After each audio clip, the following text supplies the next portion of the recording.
Hello everyone, welcome to my channel learn with Faiza. आज हम एक ऐसी हेल्थ प्रॉब्लम और उसके सोल्यूशन के बारे में बात करेंगे। आप यहाँ पे देख रहे हैं, जब भी आप नहा रहे हैं या फिर कंघी कर रहे हैं तो उसके दरमियान आपके बाल जो है वो पतले हो जाते हैं और बाल झड़ना शुरू हो जाते हैं, बाल टूटना शुरू हो जाते हैं, या फिर आपकी स्किन जो है वो काली पड़ गई है। तो आप यहाँ पे डिफरेंस देख सकते हैं। जब भी आपकी स्किन ब्राइट है और ब्राइट में से आपका जो कलर है वो चेंज हो गया है, स्किन ब्लैक हो गई है, शरीर पर एक्स्ट्रा बाल आना। अगर आप फीमेल हैं तो आपकी बॉडी पे इस तरीके से बेली पे या फिर चेस्ट पे आपके एक्स्ट्रा बाल्स आ रहे हैं, चिन पे बाल्स आ रहे हैं, हेरिडिटी ज्यादा है, और चेहरे पर अनचाहे बाल आना। तो ये चिन का जो पोर्शन है वहां पे मेल की तरह फीमेल को बाल आने लगते हैं। पीरियड्स का अनियमित होना, आपकी जो पीरियड्स की मेंस्ट्रुअल साइकिल है वो इम्बैलेंस हो गई है, या फिर पीरियड्स आपका बिल्कुल बंद हो गया है, अभी आपकी एज नहीं हुई है, एज से पहले पीरियड्स का बंद हो जाना, और इनफर्टिलिटी जैसी समस्या होना, आप प्रेग्नेंट नहीं हो पा रहे हैं तो ये भी एक फैक्टर रहता है। Myself miss Faiza Jankhwala, I am pharmacist and assistant professor. तो चलिए स्टार्ट करते हैं आज का हमारा वीडियो लेक्चर पीसीओडी पे। तो पीसीओडी की दवाइयां के बारे में आज हम सीखेंगे। सबसे पहले जानेंगे कि पीसीओडी क्या है, उसके सिम्टम्स क्या है, किस कारण से होता है, diagnosis, treatment and medicine options. तो ये जो सारे चैप्टर्स है वो आज हम वन बाय वन आज के हमारे वीडियो लेक्चर में कवर करेंगे। तो चलिए जानते हैं कि पीसीओडी और पीसीओएस क्या है। तो ये जो है वो हार्मोनल डिसऑर्डर है जो कि मेनली वुमेन्स में होता है रिप्रोडक्टिव एज में। अब जाने कि ये जो प्रॉब्लम्स है वो किस कारण से होता है। तो आपकी बॉडी में जो भी हार्मोनल चेंजेस होते हैं उस कारण आपको पीसीओडी या फिर पीसीओएस की समस्या होती है। तो यहाँ पे आप देखिए कि जब भी आपको पीसीओडी या फिर पीसीओएस होता है तो उसमें क्या होता है, तो हमारी जो ओवरीज है, महिलाएं की जो ओवरीज है, वहां पे आप देखिए इस तरीके से सिस्ट यानी कि गांठें बनने लगती है। तो अगर सिंगल एक गांठ है तो वो डिसॉल्व हो जाएगी, जो कि पानी की गांठें होती है। तो उसमें से आपको मल्टीपल जो गांठें होती है तो उसे हम पॉलीसिस्टिक ओवरियन डिजीज कहते हैं। अब बात करें कि पॉलीसिस्टिक ओवरियन डिजीज में मल्टीपल गांठें जो बनती है, सिस्ट बनती है, वो किस तरीके से बनती है। तो आप यहाँ पे देखिए, ये है फाइब्रिक कैस्यूल्स, ये है सिस्ट। तो जब भी पानी की गांठें होती है इस तरीके से तो वो डिसॉल्व हो जाएगी। अगर मल्टीपल इमेच्योर फॉलिकल्स वाली जो गांठें हो रही है, ये इस तरीके से हो रही है, तो ये जो है वो मैच्योर फॉलिकल्स बनते हैं। तो उसमें से आपको सिस्ट बन सकती है, गांठें बन सकती है, जिसे हम पीसीओडी और पीसीओएस कहते हैं। अब जाने कि पीसीओडी और पीसीओएस क्या है। पीसीओडी D4 वो डिजीज रहता है एस फॉर सिंड्रोम, यानी कि polycystic ovarian syndrome, polycystic ovarian disease. अब बात करें तो ये जो कंडीशन है वो मेनली 5 से 10% वुमन जो है उसको अफेक्ट करती है। तो ये कितने एज में अफेक्ट करेगी, 12 से 45 ईयर्स की जो एज की महिलाएं हैं उसको पीसीओडी या फिर पीसीओएस हो सकता है। तो पीसीओएस का मतलब होता है पॉलीसिस्टिक ओवरी सिंड्रोम, और डिजीज है तो पीसीओडी होगा पॉलीसिस्टिक ओवरी डिजीज। तो ये दोनों सेम नहीं है, इसके बीच क्या डिफरेंस है जो चलिए समझते हैं। अगर किसी को पीसीओडी है तो पीसीओडी को हम डिजीज कहते हैं, पीसीओएस है तो उसे हम सिंड्रोम कहते हैं। तो जो पहले हमने गांठें देखी, जो मल्टीपल सिस्ट देखी, उसमें क्या है कि less number of cyst in the presence of ovary. जो हमारी ओवरीज है उसमें कम गांठें होती है। अब देखें कम गांठें यानी कि कितनी, कि 10 से जो कम गांठें हैं वो अगर बनती है तो वो डिजीज में होता है, जो डिसॉल्व हो जाता है मेडिसिन से। अगर किसी को सिंड्रोम है तो उसके अंदर 10 से ज्यादा गांठें बनने लगती है। तो ये अगर डिजीज है तो ये रिएक्शंस जो है वो रिवर्स हो जाएगी, आपको डिसॉल्व हो जाती है। अगर 10 से ज्यादा है तो वो डिफिकल्ट कंडीशन बन जाती है। तो उसके इतने जो मोस्ट कॉमन माइनर कंडीशंस में होती रहती है। अगर पीसीओएस किसी को हो तो वो उसे फर्टिलिटी प्रॉब्लम्स हो सकती है। अब बात करें सिम्टम्स की, तो क्या क्या लक्षण दिखते हैं अगर किसी को पीसीओडी या फिर पीसीओएस है। तो उसकी बॉडी पे 12 से 45 की एज में एक्ने या फिर पिंपल हो सकते हैं, ऑयली स्किन दिख सकती है। तो ऑयली स्किन वो किस कारण से हो सकती है, तो जब भी आपकी बॉडी में सेबेसियस जो ग्लैंड है वो सेबेसियस ग्लैंड एक्सेसिव ऑयल को सिक्रेट करती है, तो उसके कारण आपकी बॉडी में ऑयली स्किन हो सकती है। आपका मूड चेंज हो सकता है, अभी आप नॉर्मल है तो कुछ समय बाद आपका एंजाइटी या फिर डिप्रेशन जैसा रिएक्शन हो सकता है, मूड चेंजेस हो सकता है। उसके बाद है high testosterone normal 9 to 55 mg/dl। तो वुमन में एंड्रोजन का लेवल इंक्रीज हो जाता है। तो जब भी वुमन की एज 0 से यहाँ पे आप देखिए इतनी होती है, 50 ओवर्स वुमन होते हैं 50 के अंदर या फिर 50 के ऊपर, तो उसके अंदर 9 to 55 mg/dl टेस्टोस्टेरोन का लेवल इंक्रीज हो जाता है। नाउ वेट गेन हो सकता है, वेट बढ़ने से भी ये एक फैक्टर रहता है कि जिसके कारण महिलाओं को ये सिम्टम्स दिखता है। ओबेसिटी, तो ओबेसिटी में खास करके आप यहाँ पे देखिए सेंट्रल ओबेसिटी, जो आपकी बेली है वहां पे आपको ओबेसिटी दिखती है, ये भी पीसीओडी और पीसीओएस का इंडिकेशन है।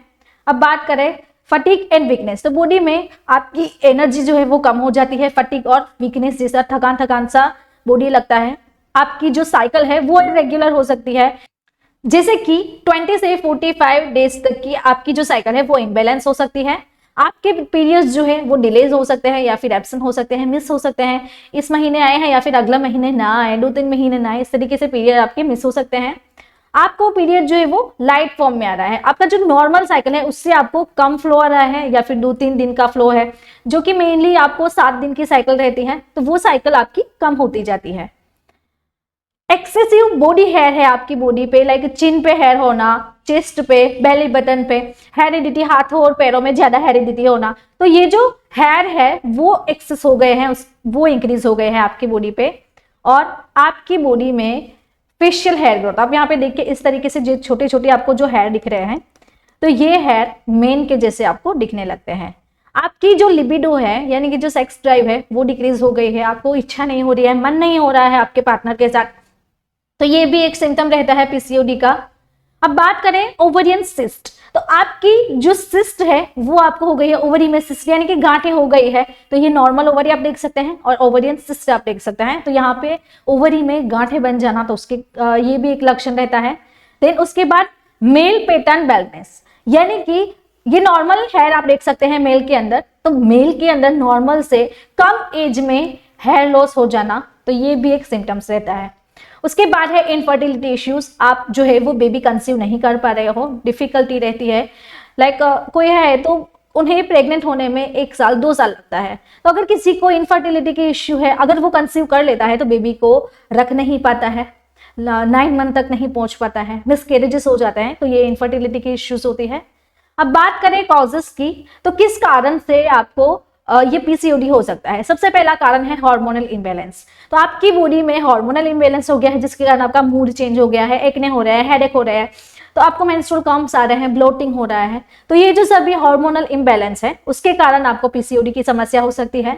आपका जो ओवल्यूशन है वो लेक हो गया है, यानी कि हम समझे ओवल्यूशन कैसे होगा, जब भी हमारी मेंस्ट्रुअल साइकिल है वो कंप्लीट होती है तो उसके बाद 14th डे को ओव्यूलेशन फेज होता है, यानी कि हमारी जो ओवरीज है वो ईच मंथ एक रिलीज एक करती है। तो अब बात करें तो कैसे करेगी, अगर इस मंथ आपका पीरियड है तो 14वां डे को आपको आपकी जो ओवरीज है वो एक एग रिलीज करेगी, नेक्स्ट मंथ दूसरी ओवरी एक एग रिलीज करेगी, तो इस तरीके से आपका जो ओव्यूलेशन है वो होता है। अब ये ओव्यूलेशन ही नहीं होगा, आपकी ओवरी एग ही रिलीज नहीं करेगी, तो ये भी एक रीजन रहता है पीसीओडी का। उसके बाद है इंसुलिन रेजिस्टेंस, तो अगर किसी को डायबिटीज है तो उसके अंदर इंसुलिन का रेजिस्टेंस आ गया है, तो ये भी एक फैक्टर रहता है। तो आप यहाँ पे देखिए पीसीओएस का फैक्टर रहता है। देन आप पानी ठीक से नहीं पी रहे हैं, कम पानी पी रहे हैं, तो उसके कारण भी आपकी ओवरीज में प्रॉब्लम हो सकती है। उसके बाद करें पेल्विक इन्फ्लेमेशन, यानी कि ओवरी आपकी जो फेलोपियन ट्यूब है वहां पे आपको स्वेलिंग हो गई है, इंजरी हो गई है, तो उसके कारण भी आपको पीसीओडी की समस्या हो सकती है। या फिर आपकी प्रीवियस जेनेटिकल हिस्ट्री है, फैमिली में किसी को, मदर को, पेरेंट्स को, या फिर किसी को फैमिली में जेनेटिकली पीसीओडी या फिर पीसीओएस की समस्या है, तो वो आपको भी हो सकती है। उसके बाद है हाइपोथायरॉयडिज्म, थायराइड में भी एक फैक्टर रहता है। देन सेडेंटरी लाइफस्टाइल, आपकी जो लाइफस्टाइल है वो सेडेंटरी हो गई है, आप ज्यादातर आराम कर रहे हो, वर्किंग कंडीशन नहीं कर रहे हो, एक्सरसाइज कम कर रहे हो, तो उसके कारण भी आपकी बॉडी में पीसीओडी की समस्या हो सकती है। अभी ट्रेंडिंग में फास्ट फूड लोग ज्यादा ले रहे हैं, तो फास्ट फूड ज्यादातर खाने से भी आपको ये समस्या हो सकती है। आपकी लाइफ में स्ट्रेस हो गया है, लाइक जॉब का स्ट्रेस है, आप वर्क कर रहे हो, या फिर आपको एजुकेशन का स्ट्रेस है, बच्चों का स्ट्रेस रहता है, तो ये जो सारे स्ट्रेसेस है उस कारण से भी आपको पीसीओडी की समस्या हो सकती है। नींद प्रॉपर ना आना, तो ये भी फैक्टर रहता है। अब डायग्नोसिस की बात करें तो इसका निदान कैसे हो सकता है, कैसे आप रीजन फाइंड कर सकते हो। तो सबसे पहले है medical history, physical appearance, hormonal essay, high level of testosterone and ultrasound. तो ये जो है चैप्टर्स, उसके थ्रू आप डायग्नोसिस कर सकते हैं। अब ब्रेक के बाद एक बात करें तो मेडिकल हिस्ट्री। तो मेडिकल हिस्ट्री में सबसे पहले जाना जाता है कि आप कौन सी मेडिसिन ले रहे हो, आपको थायराइड डिजीज है या फिर जो हमने पहले रीजंस बताए उस कारण से आपको हुआ है। तो पेशेंट की मेडिकल हिस्ट्री चेक करके उसका प्रॉपर रीजन फाइंड करते हैं। उसके बाद है फिजिकल अपीयरेंस, यानी कि यहाँ पे आप देख सकते हैं कि रेगुलर पीरियड्स है, प्रेग्नेंट ना होना यानी कि इनफर्टिलिटी होना, हेयर का थिनिंग हो जाना, वेट गेन होना, facial weight growth and body पर फेस पर एक्ने हो जाना। तो ये फिजिकल अपीयरेंस है। उसके बाद है हार्मोनल एसे। तो हार्मोनल एसे में फीमेल के FSH, LH, estradiol, prolactin, progesterone and MHH। तो ये जो सारे हैं वो ऐसे होते हैं, उससे भी पता चल सकता है कि फीमेल को PCOD या फिर PCOS की समस्या है कि नहीं। देन उसके बाद रहता है हाई लेवल ऑफ टेस्टोस्टेरोन। तो टेस्टोस्टेरोन का जो नॉर्मल लेवल है 9 से लेके 55 तक होता है। अगर उससे ज्यादा बढ़ गया है तो ये भी वो पता चल सकता है इससे। और अल्ट्रासाउंड, अगर आपकी सिस्ट है, गांठें हैं वो ओवरीज में, तो अल्ट्रासाउंड से वो गांठें हैं जो कि आप यहाँ पे देख सकते हैं, एक गांठ यहाँ पे है, एक यहाँ पे है, एक यहाँ पे है और यहाँ पे भी आपको दिखती है। तो इस तरीके से अल्ट्रासाउंड से गांठ का पता चल सकता है। तो आप यहाँ पे देख सकते हैं इसका। अब बात करें ट्रीटमेंट की, तो ट्रीटमेंट क्या ले सकते हैं, पेशेंट को विदाउट मेडिकेशन कैसे ठीक किया जाता है। तो पेशेंट को योगा और मेडिटेशन लेना है। अगर किसी की सेडेंटरी लाइफस्टाइल हो गई है, रेस्टिंग लाइफस्टाइल हो गई है, तो उसके कारण आपका जो स्ट्रेस है वो कम होगा और आपकी एक्सरसाइज एक्टिविटी इंक्रीज होगी। लाइफस्टाइल मॉडिफिकेशन करना है आपको, डाइट में चेंजेस लाना है, फ्रूट्स वेजिटेबल्स हेल्दी डाइट लेने हैं। आपका जो बॉडी वेट है वो आपको मैनेज करना है। अगर वेट गेन हो गया है तो वेट कम करना है। सिनामोन वाटर लेना है। तो सिनामोन आपको गर्म पानी में रख के उस ओवरनाइट रखना है और उसके बाद उसका जो एक्सट्रेटेड वाटर आएगा वो आपको छान के पी जाना है। देन ग्रीन टी ले सकते हैं आप, आपकी बॉडी में जो टॉक्सिन्स जमा हो गए हैं वो उसे बाहर निकालती है। देन मेडिसिन प्रॉपर ले सकते हैं। तो अगर किसी को होम रेमेडीज से ठीक नहीं हो रहा है, मैं जो लाइफस्टाइल मॉडिफिकेशन है उससे ठीक नहीं हो रहा है, तो अब हम बात करेंगे मेडिसिन की। तो कौन कौन सी मेडिसिन ली जाती है। तो यहाँ पे सबसे पहले है बर्थ कंट्रोल पिल। तो बर्थ कंट्रोल पिल में एस्ट्रोजन एंड प्रोजेस्टेरोन आता है। तो 21 दिन की या फिर 28 दिन की आपको बर्थ कंट्रोल पिल रहती है, तो वो पेशेंट को सजेस्ट की जाती है। उसके बाद ग्लाइकोमेट 500 SR। तो ये जो है उसमें मेटफॉर्मिन कंटेंट आता है। एक टेबलेट पेशेंट को एक बार या फिर 2 बार सजेस्ट की जाती है। उसके बाद है सिफिन। तो सिफिन में इसका जो डोज है 1 टेबलेट दिन में एक बार या फिर 2 बार पेशेंट को प्रिस्क्राइब करते हैं। यहाँ पे आप देखें तो लेट्रोज में टोटल 5 टेबलेट आती है। तो 5 जो टेबलेट है उसका 2.5 mg डोज रहता है। तो ये जो डोज है वो पेशेंट को 1 टेबलेट दिन में एक बार या फिर 2 बार प्रिस्क्राइब करते हैं। उसके बाद है कैबरगोलिन। तो कैबरगोलिन 0.5 mg में अवेलेबल है। तो ये आपको 4 टेबलेट्स के पैक में मिलती है। तो सिंगल एक वीक में एक ही टेबलेट पेशेंट को लेनी होती है। तो ये 4 दिन की थेरापी नहीं है, ये पूरे मंथ की थेरापी है। एक वीक आपको एक ही टेबलेट लेनी है। तो अगर हम होम्योपैथिक मेडिकेशन में जाए तो यहाँ पे एलन की A90 ओवेरियन सिस्ट के ड्रॉप्स आते हैं। तो ये ड्रॉप आप किस तरीके से ले सकते हो। तो ये ड्रॉप्स आपको हाफ कप में पानी लेना है। पानी लेने के बाद आपको 50 ड्रॉप्स उसमें डालने हैं और दिन में 4 टाइम आपको पी जाने हैं। देन उसके बाद है SBL के ओवरडीनम। तो ओवरडीनम ये जो है वो 30 CH की है। तो ये भी आप उस तरीके से ले सकते हैं कि 5 ड्रॉप्स आपको हाफ कप ऑफ वाटर में दिन में 3 बार लेने हैं। देन M2 टॉन सिरप आती है चरक कंपनी की। आपकी हार्मोनल चेंज हो गई है, हार्मोन चेंज है या फिर आपको पीरियड प्रॉब्लम रहती है तो उसके लिए सजेस्ट की जाती है। तो M2 टोन टैबलेट्स भी आती है। तो ये टैबलेट्स भी पेशेंट को सजेस्ट किया जाता है। तो एक टैबलेट दिन में एक बार या फिर 2 बार पेशेंट को प्रिस्क्राइब करते हैं। हिमालय की बात करें तो हिमालय की AV केयर सिरप आती है 200 ml में। तो AV केयर सिरप ये भी आपके हार्मोन को बैलेंस करती है। AV केयर फोर्ट में टोटल 10 टैबलेट्स आती है। तो ये जो टैबलेट है वो भी आपका पीरियोडिक जो फेज है वो उसे चेंज करती है। तो यहाँ पे AV केयर की कैप्सूल्स भी है, तो वो भी आप पेशेंट को सजेस्ट कर सकते हैं। तो अगर किसी को मेडिकेशन या फिर होम रेमेडी से ठीक नहीं हो रहा है तो उसके बाद आती है सर्जरी।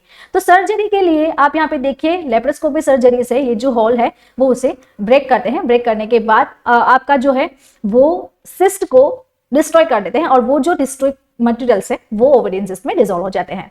तो अगर आपको मेरा ये वीडियो अच्छा लगा तो आपको ये वीडियो भी अच्छा लगेगा। ऐसे ही डिजीज एंड मेडिसिन के बारे में आपको जानकारी चाहिए तो आप मेरे चैनल को सब्सक्राइब करें और बेल आइकॉन को टर्न करना ना भूलें। Thank you for watching my video.